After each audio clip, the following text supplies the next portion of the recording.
So, hi everyone who is joining us right now at this online event at Gamecity Impulse, and the topic is accessibility in games. So glad that you all found the time to join us for this event. I'm Anna from Gamecity Hamburg, and I will guide you through this evening. Let me show you what we are doing today. So now I'm starting with the introduction, and I will talk about a little bit about what Gamecity Hamburg is and what we do. And then I will head over to Aksel, who joined us, and he will start his talk and talk about accessibility in game design. And then I will ask him a few questions only. I will start the discussion and question round, and then you can feel free to ask your questions afterward. You can join us yourself. You can write it in the chat if you feel more comfortable with that. So feel free to start in the discussion after we had the talk. And then we will end the event and everybody will be going home much smarter than before. This is the plan. So what is Gamecity Hamburg? What do we do? So we are a local initiative in Hamburg, in Germany, and we are there to support the industry. This means we are there for developers and publishers. We have a funding system. We have an incubator to help startups and to people who want to improve the games. We have a lot of events to meet, and we have events for students and career starters. So if you want to find out more about that, we are doing a lot of things online for everyone, not only for Hamburg people. Like in a few weeks, we have the Hamburg Games Conference, for example. This is more the B2B events. So if you want to join us, join our Discord. I will send some links later in the chat because we are very happy to have people from all over the world coming to Hamburg, but also coming to our online events. So ask me anything later or on Discord for that. But we are here today because we have this amazing guest. We have Aksel from Mojang Studios here.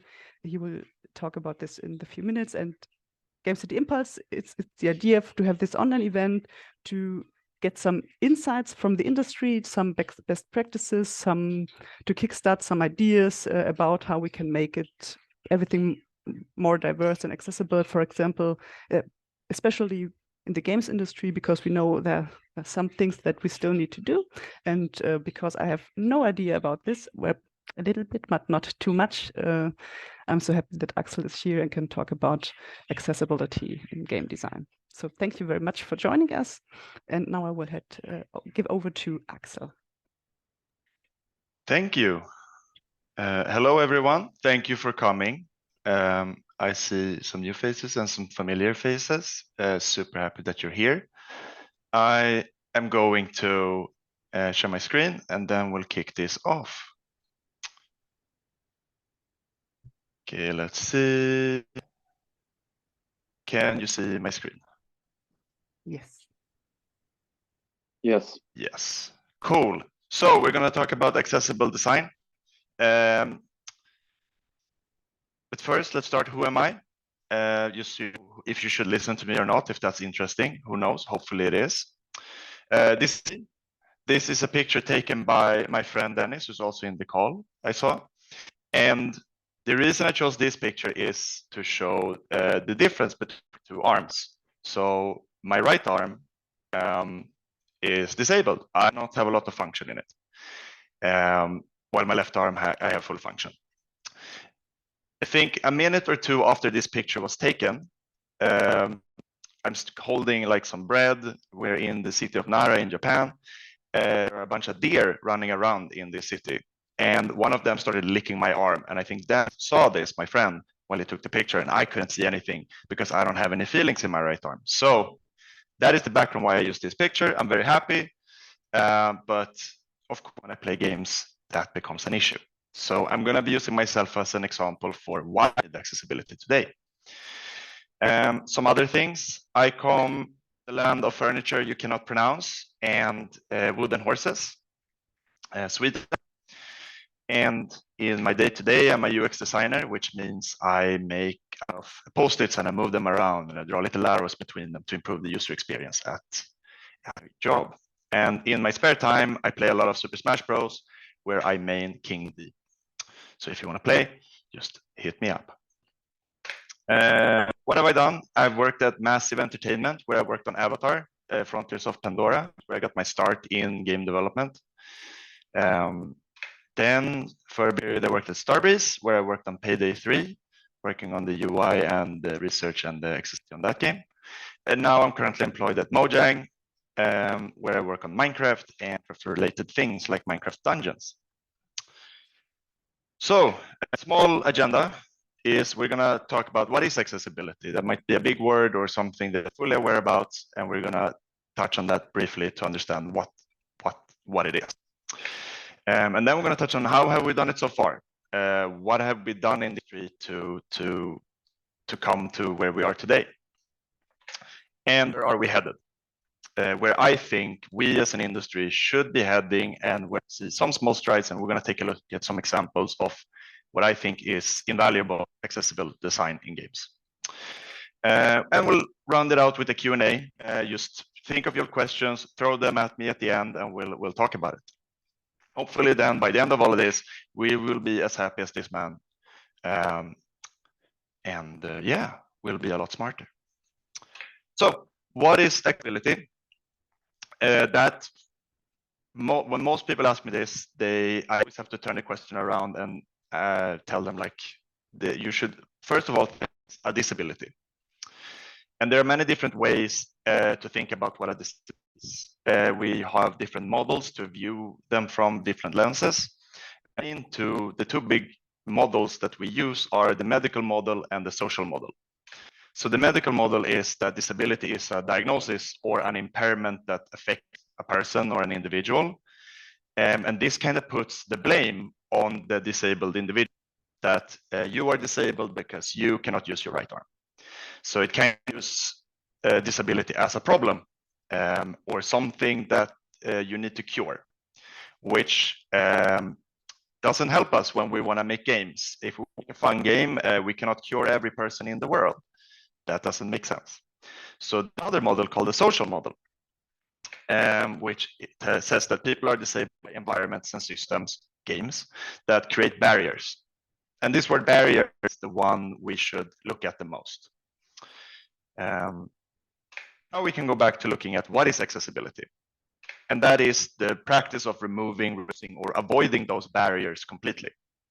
And to give you an example again, let's take this handsome person, which is me, and let's take the game Minecraft. My barrier would be the controller, the input system of the game to actually be able to control my character. So the way we would solve this is we have a contract called design for one, apply to many. And here is a very good small reference image from the inclusive design toolkit that Microsoft has made. We're going to stay on the touch kind of side of this, but all of this goes on all the different areas like motor disabilities, vision disabilities, hearing abilities, or maybe cognitive disabilities. Yes, so I think this is where where it started getting choppy in your ears. Apologize for that, but we are back. And when it comes to designing for one applying to many, we kind of look at disabilities and accessibility in this way. If someone can have a situational disability, a temporary disability, and a permanent one. And then next slide. And once more, there we go. I'll go back. There we go. If any one of us, either with a broken arm, holding a coffee cup, or having some type of permanent disability on the right arm, would try to use a game controller, we will not be able to use the right side of it. And now, next slide, please. Thank you. So how do we solve this? And the solution is, next slide, customization. You give people the option to customize the game to their liking and to their preferred playstyle or their preferred way of handling a controller or input methods. Next slide. So here is on the screen right now, you see some screenshots from the different Minecraft games, Minecraft Dungeons, and Minecraft Legends, and their input button remapping screens. What that basically allows you to do is, if I cannot press the A button to jump in Minecraft, I would maybe rebind it to the left side of the controller. So I would say that the triggers on behind the controller, or one of the face buttons on the left side, would be the jump button. This is how we've done it for a long time. This is standard in games where we make these supportive features for players so that they can customize it to their liking. And spoiler alert, a bit further on, we're going to see why this is not the end all. This is a great starting point. This is something that has become industry standard, but it's not where you make the most accessible games. So next slide. We are going to talk about two different games and how they do things a bit differently. They're in similar genres, but one of the games I can kind of play, one of them I can fully play. So the first game is, click the button. Yes, Minecraft Dungeons, made by us at Mojang. And I would say that this has good accessibility. It has a good design. It has a working design, and it's something that has been praised and criticized throughout the industry. But generally, I'd say it's on the upper end of what a good design game should do for accessibility. And then the next game is Vampire Survivors. If you've heard of this game, great. If you haven't, we're going to touch on it a bit later. But I'm going to talk about both these games and tell you why I think Vampire Survivors take what Minecraft Dungeons and games in that genre. So Minecraft Dungeons, for those of you who don't know, is similar to Diablo and games like that, where you control a character and pick up loot. And how Vampire Survivors takes that formula and distills it to something that is great. So next slide. Yes, and we're going to keep using the example of the controller. So Minecraft Dungeons, this is the splash screen. Next slide. And once more. The goal of Minecraft Dungeons is to defeat what we call mobs, which are the enemies in the game. You run around in the world, you kill these mobs. The image is depicting the player character killing a bunch of zombies, and one of them is armored. So it's a bit more difficult to kill. Next slide. You kill those enemies, those mobs, to find items so that you can kill even more mobs. And that's basically the core loop of the game. You might also find some pork that can drop out of cows. I don't have an explanation for why that happens, but it's a thing. Next slide. So we are sitting in front of our computer. We want to play Minecraft Dungeons. And if you click twice, Anna, thank you. This is me running around in dungeons, running just up and down on the hill. And if you click once more, and once again, that was stop the video. We have movement and look here. So the movement is the character moving around. The look is the direction where the character is facing. Is usually how we categorize this when you design a character. And both of these are controlled by the left stick. So you can press again. Yeah. So a lot of games put movement and look on two different sticks. Maybe the left stick is movement, the right stick is look. Because in Minecraft Dungeons, both the movement and look are attached to the left stick. I, for example, have a much easier time playing this game than many other games in the similar genre. If you press again, and once more, yeah, I have a lot of transitions and stuff, so it's going to be a lot of pressing. In Minecraft Dungeons, you can also attack. However, that's done on the face button down, so the X button on a PlayStation or the A button on an Xbox controller. Shooting is done on the left trigger. And you have a bunch of spells you can use, which are on the other face buttons, triangle, circle, and square on PlayStation, and X, Y, and B on Xbox. And you can now see that, okay, we're going to run into a similar issue that we would have with other games. All of these are on the right side. And we can't really remap all of these. But what instead we do and what we look at is outside of the game. So this is kind of where we hit a barrier for me and for other players who might not be able to use the right arm.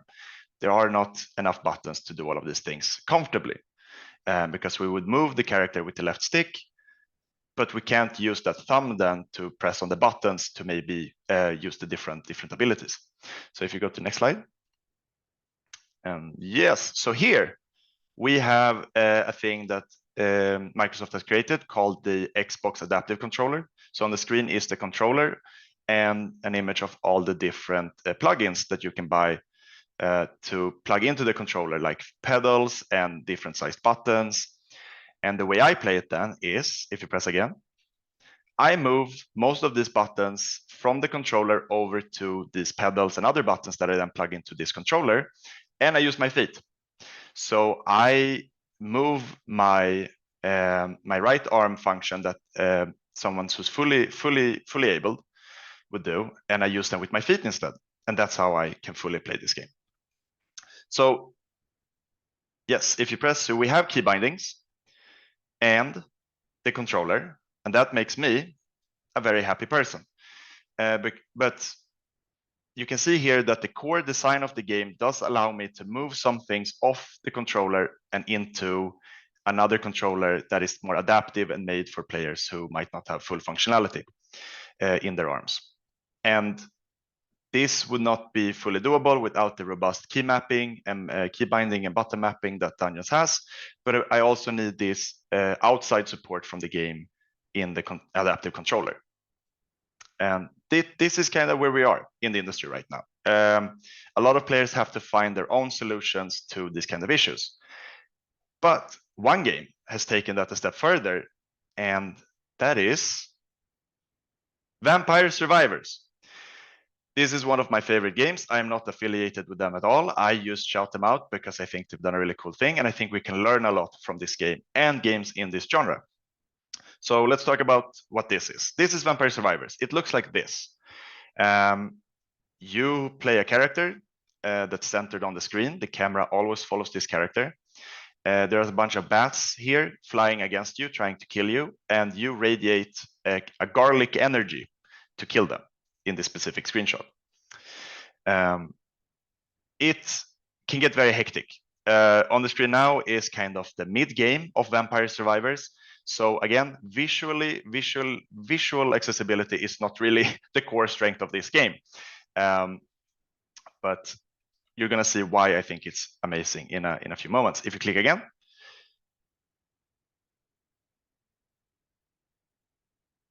And this now is a screenshot of what the game can look like if you play it for a long time, like I do. This is it's something. It's very hard to parse, but that's kind of the core of the game. And even though it's hard to parse, I, who only has control of my left arm, can still fully play this and fully know what's going on. But yeah, it does have visual and auditory accessibility issues. I won't deny that. But on the motor side, we're going to now talk about why I think it's really great. So if you go to the next slide. So why is it fun and accessible? It's intense. There are countless waves of enemies to keep you on your toes. Discovery, you unlock new characters, weapons, abilities, and levels, and you find a bunch of secrets, and you will experiment with these to get a bunch of different unlocks. And you can see, yeah, if you go back once, yeah, you can see here on the right side, I have 2 screenshots of the game with a bunch of unlocks and collectible items. I haven't gotten all of them, and I've played over 100 hours. So there's a lot to explore in this game. Next, yes, learning. You can turn that experimentation into learning, like what characters works best for you, what items go well together. There's a lot of choices and interesting choices you can make in this game. And here on the right side, you see an example of the different power-ups. Do you want to pick the garlic, the King Bible, or the bracers? They all do different things, and you can experiment. And then mastery. So you master these items, enemies, and you craft the correct build to kill the Grim Reaper, I think this is. I've never done it. I don't know if you can. I've seen people online say that you can, but I've never done it. So this is, to me, why this game is fun. It has most of the things, or not, if not all or more, than a lot of other dungeon crawler or ARPG kind of type of games. And now if we go to the next slide, we're going to see why it's accessible. Movement, look, attacking, interacting is all done by using the left stick. The only input I need to do in this game is using the left stick while playing the game, the core gameplay. So here is a GIF of me playing, and all the attacks are automatic. The look is not that important because some of your abilities are attached to this kind of automatic rhythm. Like the garlic is always pulsating around the character. Attacking happens rhythmically, and interacting is automatic. I'm picking up these gems just by being near them. And that kind of I'm not done. We're going to talk about Elden Ring also, so stay tuned for that. We have a game here that has all of this game essence, this kind of interesting things you can do, but they've offloaded most of that from the controller, from the inputs, to the brain, to think about it, to like, I know that my blades or my King Bible is going to appear soon. I should probably run into the enemies. Or I haven't picked up the items I want. I'm going to see where they are on the map so I can go over there. Instead of having to do all these manual inputs and figure out when I should press the buttons, it's done automatically. It gives me the same kind of satisfaction as the other game, Minecraft Dungeons, would, but it doesn't strain me physically as that game might do.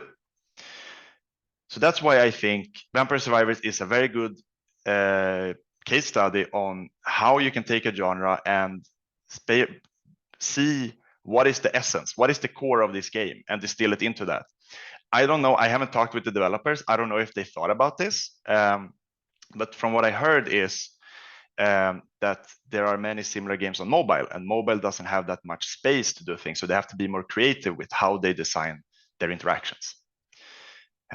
So this is why when you look at genre and how to improve on something, and you look at different games and you try to get inspiration, none of this is inherently something I believe is accessible on paper the way we've done it. There's not a lot of button remapping. I can't really change like how I move and things like that, but instead they just moved everything into the core design of the game. Cool. Now let's talk about Elden Ring. Elden Ring is the first Souls game I've ever played that I've been able to actually play. We don't need to spend too much time on Elden Ring, but we have to talk about Dark Souls and its legacy, which is the next slide. Before Elden Ring came out, Dark Souls 2, and Dark Souls 3 were games I really, really wanted to play. And many in the disability community have wanted to play because they are great games.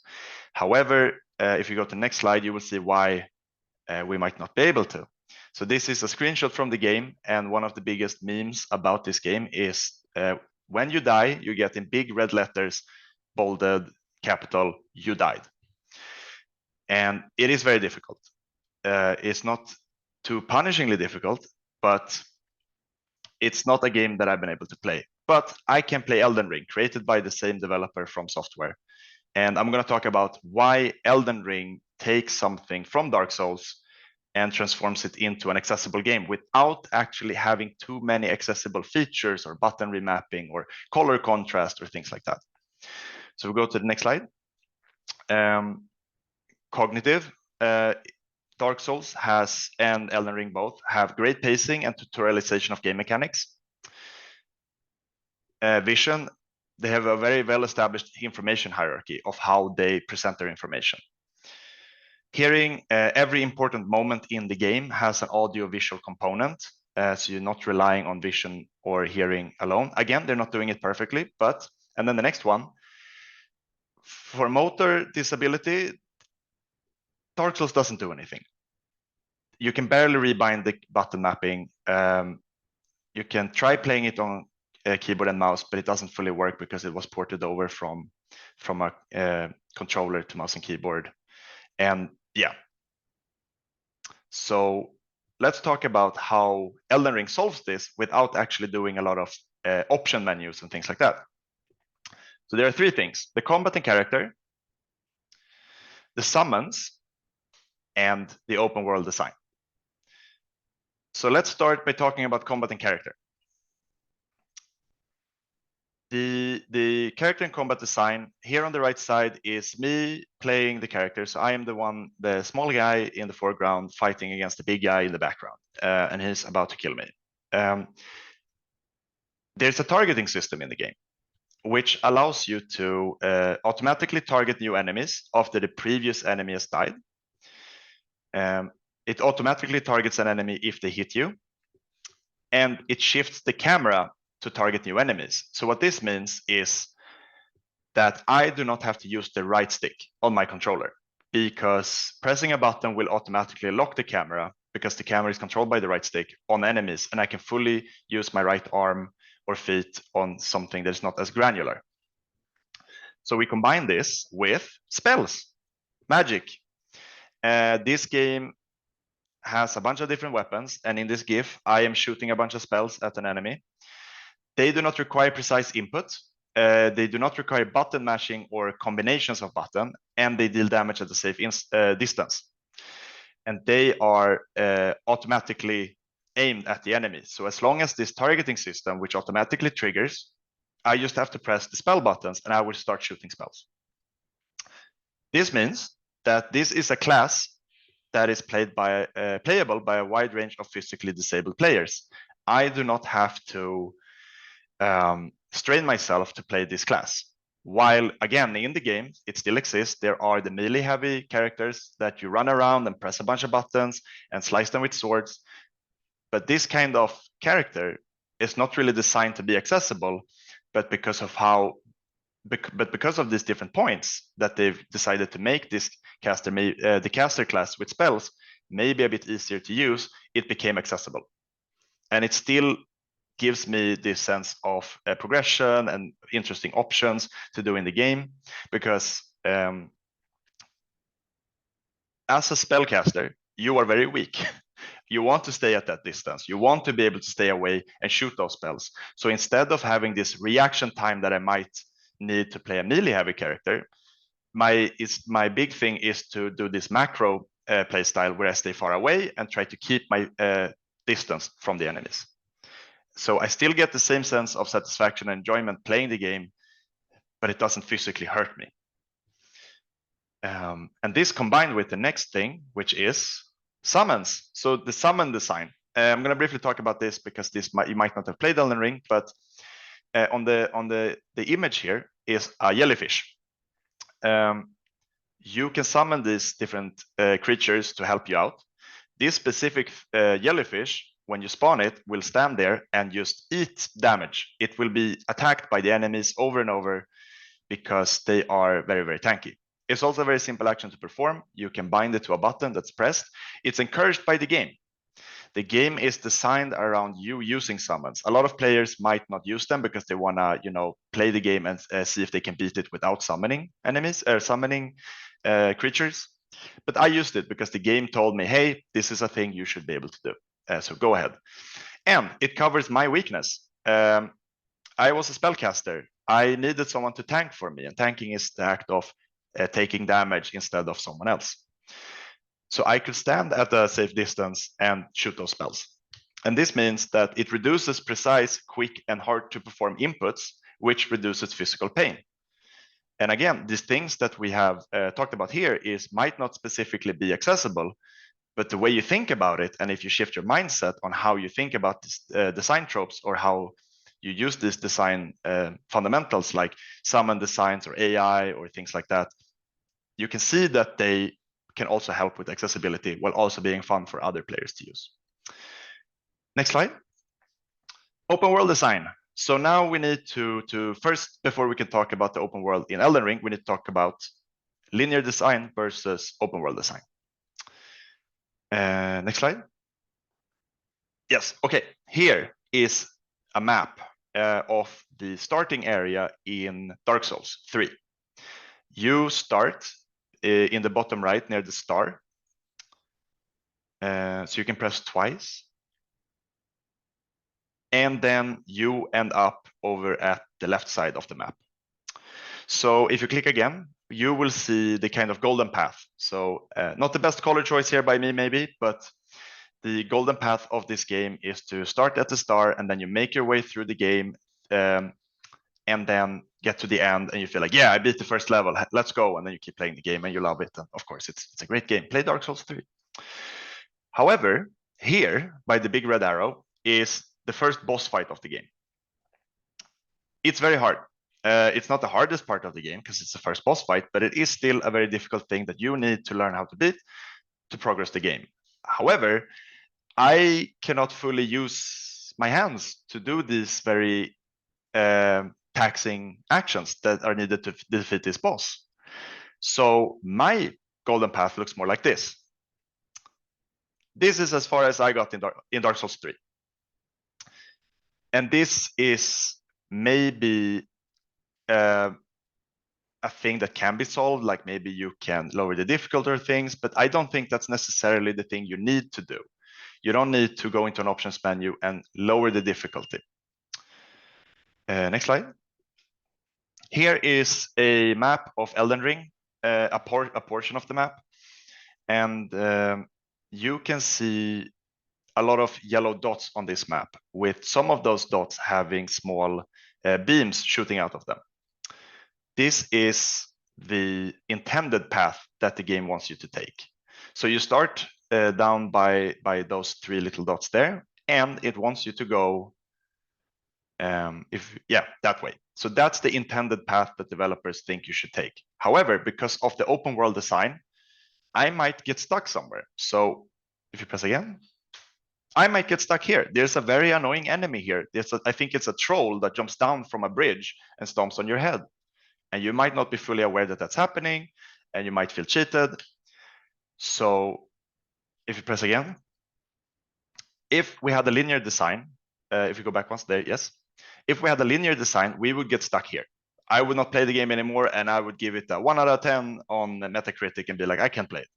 However, I can ignore it. I can just go to the right, because the open world allows you to explore the world. And I might not even go there. I might just skip the intended path and go down. If you click again. So the yellow arrow, I might just swim across the sea and run and see what's over here. Or I might just run all the way to the top right and then come back. And what this allows you to do is it doesn't block you from doing what you want. You can still explore different parts of the area, and you can almost set your own difficulty, because an open world allows you to tackle things in your own way. So if you click again, yeah, and that's the intended path. So yeah, you can just click through 2 and stop. Nice. So the open world design at its core means that there's no right or wrong path for you as a player. Almost everything can be considered optional. I might run around and do a bunch. I might, like in World of Warcraft, I might run around and pick flowers because that's what I want to do. The world, the design of the world gives me that option compared to what a linear kind of level would do. If you click again, areas can be skipped completely or put on hold until the player is ready, which means you set your own difficulty. I would also say that as a difficulty selection is not without its positives, but together with the open world, a player can much more customize the game to their liking, because they might find an area that is super difficult and some that is a lot less difficult, and then even then they might lower the difficulty to make it match their play style. And then when they've learned how to traverse the world and play the game, they might come back to this really hard one because now they've mastered this part of the game. Also, checkpoint systems. This is a thing I threw in at last minute because I think it's a thing I want to talk about as well. Checkpoint systems removes backtracking, equaling less time strained. This is a problem that open world games do sometimes fall into, is that you walk around a lot. You have to hold a lot of buttons, click a bunch of buttons. That strains me. Actually, just playing the game makes me hurt. So having this kind of checkpoint system, which you can teleport to all of these little yellow dots you saw on the previous page by a click of a button instead of having to run there. So yeah, thanks for listening. This was very fun to hold. I hope you learned something. And yeah, that's it. Thank you so much. Thank you so much for presenting this. And now we're gonna head over to our Q&A sessions.